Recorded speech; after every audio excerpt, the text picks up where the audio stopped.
구속사 5분 메시지. 오늘의 말씀은 구속사 시리즈 제3권 영원히 꺼지지 않는 언약의 등불 내용 중 압돈 편이 되겠습니다. 사사 엘론의 뒤를 이어서 이스라엘의 사사가 된 사람은 압돈입니다. 그는 8년 동안 이스라엘을 다스렸다고 성경에 기록되어 있습니다. 사사기 12장 14절 말씀 볼 때 압돈이 이스라엘의 사사가 된 지 8년이라 이렇게 말씀하고 있습니다. 첫째로 압돈은 탁월한 능력을 가졌으나 많은 아내와 자녀를 거느렸을 뿐입니다. 사사기 12장 15절 말씀 볼 때 압돈이 에브라임 땅 비라돈의 장사되었다고 말씀하고 있는데 이것은 그가 에브라임 지파 사람이라는 증거가 되겠습니다. 여러분, 에브라임 지파는 당시 사사 입다와 전쟁을 하다가 4만 2천 명이 죽임을 당하므로 지파 전체가 존폐 위기에 처할 정도로 큰 타격을 입었었습니다. 그로부터 약 20여 년밖에 지나지 않았는데 에브라임 지파 압돈이 사사가 된 것은 그에게 탁월한 능력이 있었기 때문일 것입니다. 그렇다면 그 탁월한 능력을 가지고 압돈은 하나님의 뜻을 위해서 그리고 나라를 위해서 일을 해야 했습니다. 그러나 나라를 위해 일한 기록은 전혀 없고 단지 많은 자녀와 손자를 거느렸다는 기록뿐입니다. 사사기 12장 14절 말씀 볼 때 그에게 아들 40과 손자 30이 있어서 어린 낙이 70피를 탔었더라. 압돈이 이스라엘의 사사가 된 지 8년이라 이렇게 말씀하고 있습니다. 여러분, 압돈이 아들 40명을 낳았다면 분명 한 명이 아닌 여러 명의 아내를 두었을 것입니다. 이것은 당시 이방 풍습이었던 일부 다처제를 받아들였다고 볼 수 있습니다.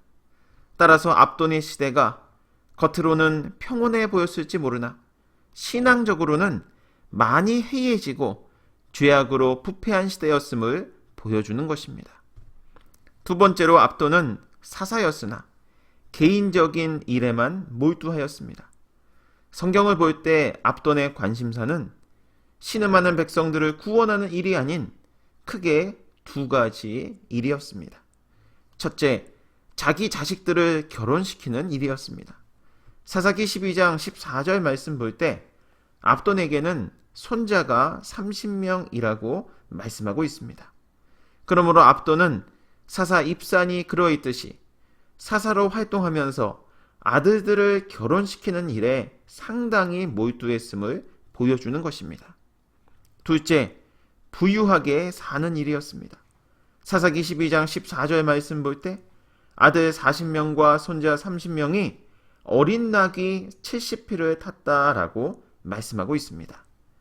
당시의 낙위는 높은 신분의 귀족들이나 타는 것으로서 모든 아들과 손자들이 낙위를 탔다는 것은 압돈의 집안이 상당히 부유했음을 보여주는 것입니다. 사랑하는 여러분, 압돈의 이름의 뜻은 노예, 종입니다.